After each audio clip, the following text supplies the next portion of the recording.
문화예술계 인물을 만나보는 시간이죠. 공감초대석 문화인 사람. 자, 오늘 함께할 분을 소개해 주세요. 네, 오늘은 악단을 이끄는 리더, 지휘자를 모셨습니다. 오랜 시간 연주자로 활동하다가 지휘자로 변신해서 현재 다양한 국악관현악을 연주하고 계신 분입니다. 네, 한 도립 국악단을 이끄는 지휘자를 넘어서 이제는 전국 국공립예술단체 국악 지휘자들을 대표하고 계신데요.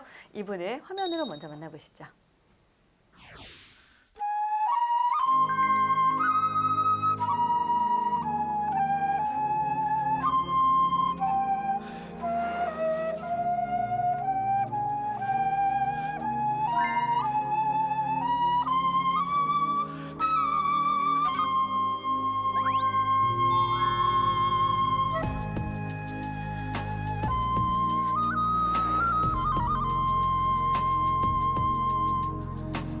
I did it.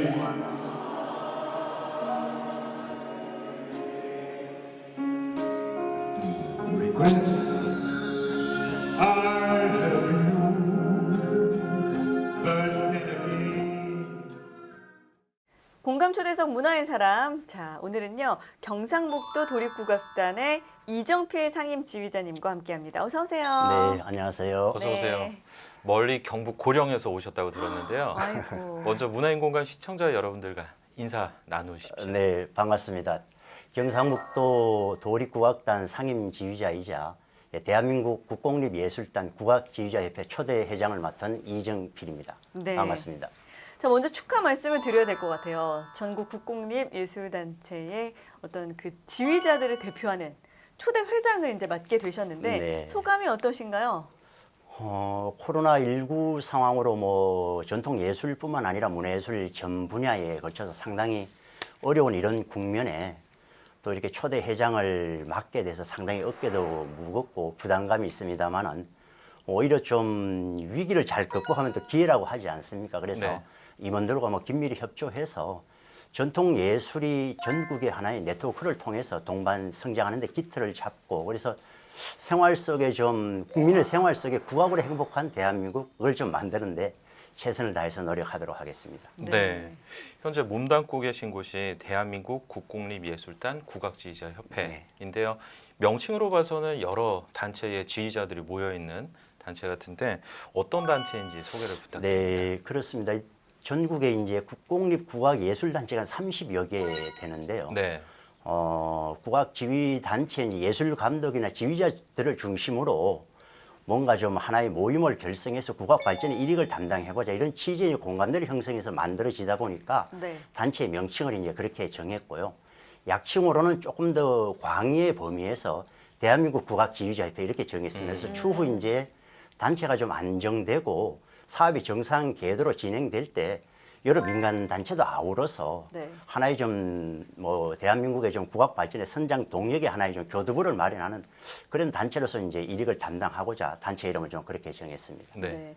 창립과 함께 바로 이제 초대 회장을 역임하게 되셨는데 뭐 여러 가지 사업을 준비하고 계실 것 같아요. 네. 어디에 가장 중점을 두고 계신가요? 우선은 각 이제 단체별 어떤 네트워크를 통한 동반 성장의 협의체를 구축하는 게 가장 큰 이제 사업의 주안점이고요. 네. 그다음에 이제 미래의 국악을 위한 뭐 정책 개발 아니면 또 그간에 뭐 예를 들면 전국의 예술단들이 갈고 닦은 기량을 이제 마음껏 발휘할 수 있는 전국 국악 관현악 축제 그리고 또 창작음악 활성화를 위한 어떤 각 단에서 가지고 있는 창작음악의 악보화를 하나의 시스템을 만들어서 어떤 아카이브를 형성하는 부분들 네. 그리고 가장 또 중요한 게 아무래도 또 저희들은 지금 지휘자에 어느 정도 자리 잡고 있지만 네. 미래 세대들의 어떤 신진 지휘자를 발굴하고 양성해서 전국의 각 단체별로 어떤 순회 개원지를 통해서 신진 지휘자들의 좀 역량을 강화하는 부분들도 또 역점을 두고 있고 뭐 이외에도 더 다양한 많은 사업들이 준비하고 있습니다. 네. 예. 앞서 그 지역 단체들과의 동반 성장에 대해서 네. 말씀해 주셨는데 근데 또 지도를 그려보면은 사실 국악단이 없는 지역들도 많지 않습니까? 네, 그렇습니다. 예. 특히 광역시로는 인천이 있고요. 네. 또 그다음에 울산광역시.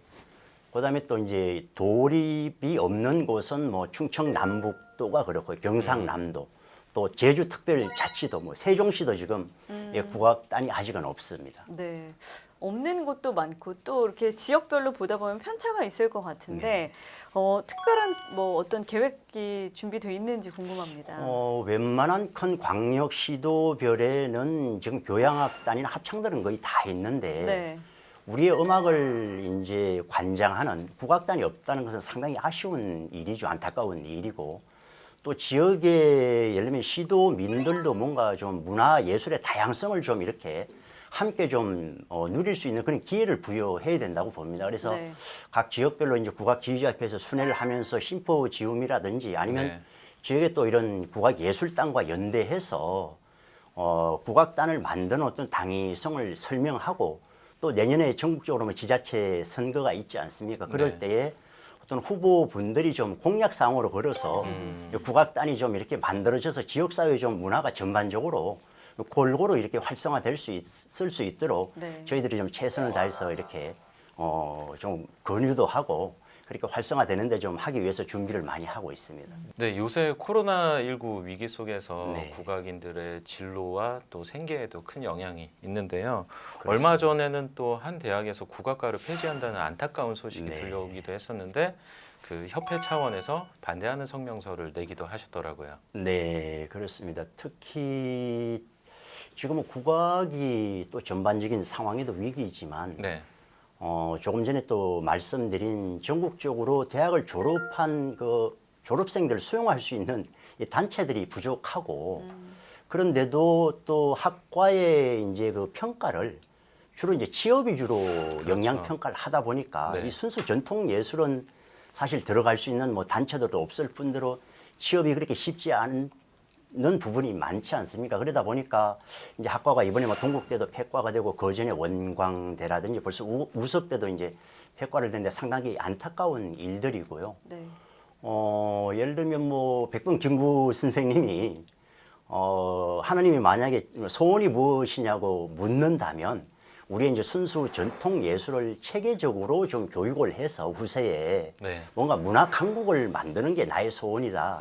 이렇게 말씀을 하셨는데 이 순수 예술은 어떤 경제적인 논리보다는 육성 차원에서 지원을 해야 된다고 보고요. 특히 이제 동국대는 이제 불교의 근학 이념이 있고, 네. 그다음에 그 학생들은 우리 이제 국가 무형문화재로 지정된 제50호 영산제를 이수하고 또 이렇게 전승하는 이제 역할들을 해야 되기 때문에 이번에 폐과가 된다는 것은 뭐 저희 전통 예술인들로서는 상당히 뭐 좀 이해도 안 되고 용납이 되지 않는 일이라서 네. 저희 지휘자 협회에서도 적극적으로 이런 좀 폐과에 대한 반대에 좀 이렇게 성명서라든지 지지 운동을 하려고 하고 있습니다. 네.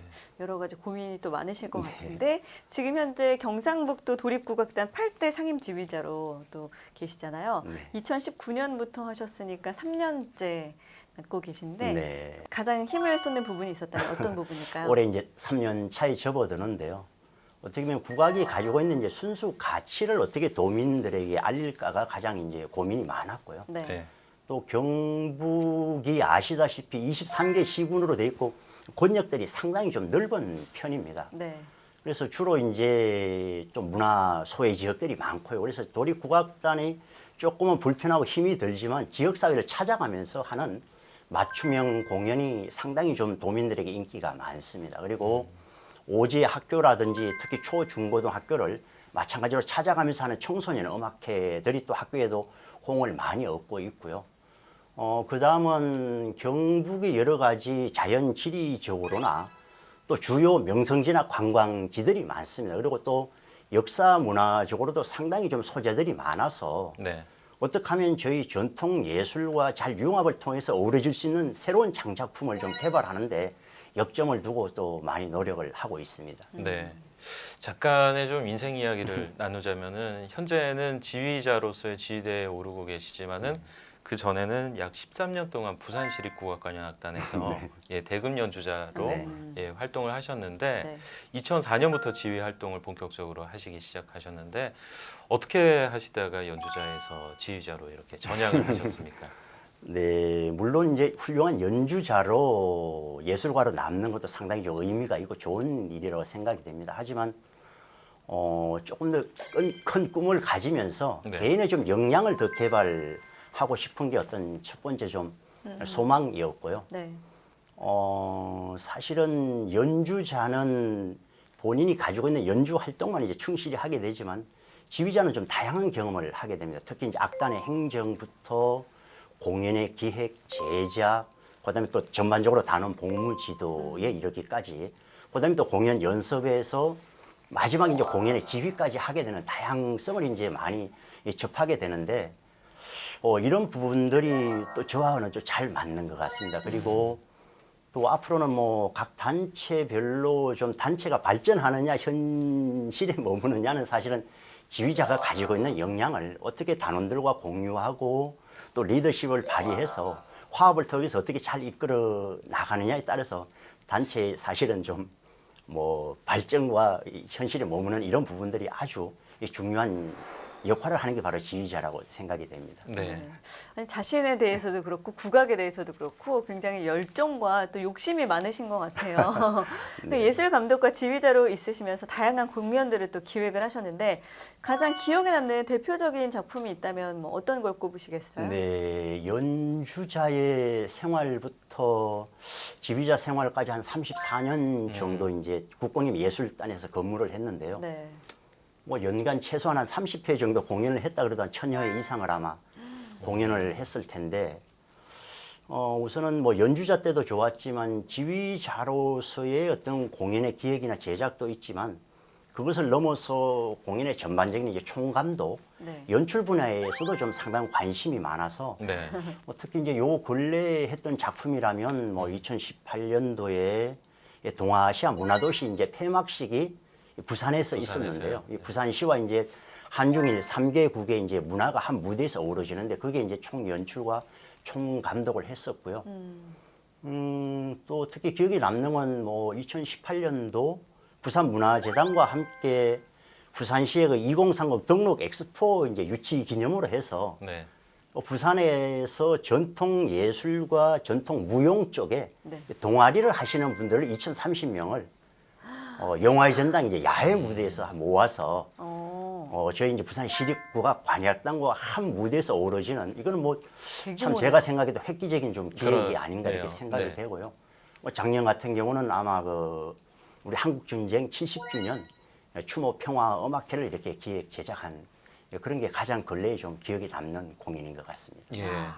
다양한 것들을 하시고. 예, 2030이었으니까 2030명이었지. 예, 7080이었으면은 굉장히 많은 숫자가 될 뻔했습니다. 그 부산에서의 추억을 많이 회고해 주셨는데 실제로 2016년에 그 부산시립국악관악단 수석 지휘자로 계실 때는 또 객석 점유율을 역사상 최고로 올리는 그런 성과를 보여주시기도 하셨어요. 네. 우선은 이제 전통에 기반을 두지만 뭔가 이 시대의 흐름이 엄청나게 빠르지 않습니까? 네. 그 시대의 흐름에 맞는 좀 새로운 재창작, 그걸 좀 부산에서는 역점을 두고 했던 것 같습니다. 그다음에 또 부산이 가지고 있는 해양 문화 도시로서의 어떤 역동성, 그렇기 때문에 시민들이 가지고 있는 어떤 전통 예술의 관람에 대한 어떤 선호들을 좀 제가 좀 잘 파악을 했던 것 같고요. 그래서 특히 부산 시민들은 좀 무대 전환이 빠르고 흥과 신명이 묻어나면서 다이나믹하고 역동적인 이런 작품들을 상당히 좋아하는 것 같습니다. 그래서 아마 그런 데 주안점을 두고 전통을 기반으로 하지만 다양한 새로운 콘텐츠를 개발해서 거의 한 3년 동안 80%에서 90% 이상의 거의 뭐 객석 점유율을 확보하는 데 상당한 좀 역할을 했던 것 같습니다. 네. 보니까 국악에 대한 어떤 편견을 깨기 위해서도 많은 노력을 하신 것 같아요. 네. 어떤 다양한 공연도 기획을 하시고. 국악의 편견 뭐 이런 용어도 좋지만 편견이라기보다는 항상 전통 예술이 공연이 좀 변하지 않고 네. 항상 틀을 가지고 있는 부분들이 있습니다. 그래서 왜 전통 예술은 꼭 이래야만 하는가 이런 데 대한 좀 아니면 또 시대 흐름에 맞는 새로운 좀 공연의 형태라든지 방법이라든지 아니면 창작을 통한 뭔가 새로운 공연의 장르나 형태를 보여주면 안 되느냐 이런 데 대한 좀 고민이나 생각을 많이 했던 것 같습니다. 그래서 지금까지 이렇게 좀 뭐 예술 활동을 해오면서도 지금까지도 뭔가 전통이 가지고 있는 고정 틀을 깨는 것이 아니라 가치를 그대로 보존하면서 뭔가 새로운 창작을 개발하는데 더 앞으로도 역점을 두고 좀 계속하고 싶은 마음들이 있습니다. 네. 지휘자님께서 말씀해 주시는 힘 있는 답변들을 듣다 보니까 이 지휘자 협회의 밝은 미래도 짐작되는데요. 그 오랫동안 지휘뿐만 아니라 기획, 연출 이런 것들을 다 관여를 하시면서 풍부한 국악 관현 무대를 만들어 오신 것 네. 같으신데요.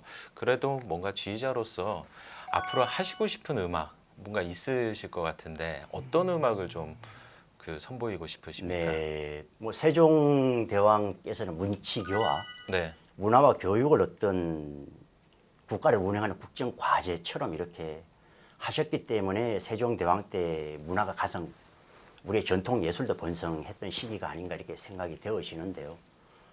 우리의 전통의 가치와 철학이 뭔가 교육을 통해서 제대로 전성될 때 사회와 국가가 발전하듯이 치세지음, 네. 소리로서 예, 세상을 잘 다스려진 어떤 네. 세상의 아름다운 음악, 아니면 또 전통 예술의 아름다운 음악을 통해서 세상을 태평성대하게 만드는 좀 그런 음악을 하고 싶습니다. 근데 요즘에 또 이제 많은 일반인들 아니면 또 해외에서도 관심을 갖는 게 바로 한국 음악, 우리 전통 음악에 네. 대한 관심, 국악이 새로운 콘텐츠로도 떠오르고 있다고 해도 과언이 아닐 것 같은데요. 이런 뭐 전통과 현대화, 또 대중화 이런 갈림길에서 우리 음악이 나아가야 할 방향은 어떻게 보시나요? 네, 요즘 뭐 국악의 세계화라는 용어가 많이 대두되고 또 그런데 2025년도에 영동에서 이제 국악 세계 엑스포가 열립니다. 그래서 저희 이제 대한민국 국악 지휘자 협회도 뭔가 자문기구로서 함께 네. 이렇게 세계 민속학 축제도 개최할 뭐 그런 예정으로 있고요. 그다음에 이제 국악의 대중화는 지금 어느 정도 조금은 이루어지지 않았나 생각이 되는데 우리가 클래식이 현대화를 한다 이런 부분에 조금은 뭐 많은 사람들이 이거 어불성설 아니냐 이런 생각으로 그렇죠. 말씀을 하실 수도 있듯이 우리 전통과 대중은 어떻게 보면 하드나 콘텐츠 자체가 완전히 저는 다르다고 생각을 하고 있습니다. 그래서 현대화라는 어떤 명분 하에 어떤 창작, 무분별한 창작 아니면 또 퓨전 아니면 크로스오버를 통해서 과연 이게 현대화가 이루어지겠느냐 그런 것보다는 오히려 이 가치를 우리가 잘 지키면서 전통 예술이 가지고 있는 고유성이나 국악의 여러 가지 기반을 통해서 새로운 대중음악을 이제 만들어가는 과정 그게 이제 국악 가요라든지 이런 장르라고 보는데요.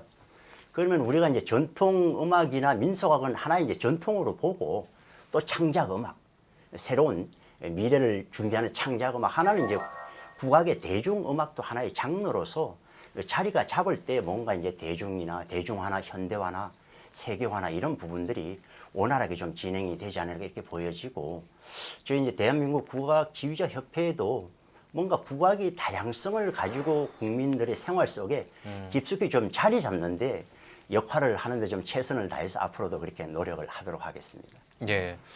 지휘자님께서 오늘 말씀하신 것을 토대로 그 대한민국 국악 지휘자 협회의 앞으로의 활동도 많이 기대가 되고요. 또 좋은 음악 들려주시는 게 큰일이잖아요. 앞으로도 많은 기대해 보겠습니다. 네. 지금까지 공감초대석 문화의 사람 대한민국 국공립예술단 국악지휘자협회 신임 회장을 맡으신 이정필 지휘자님과 함께했습니다. 감사합니다. 네, 감사합니다.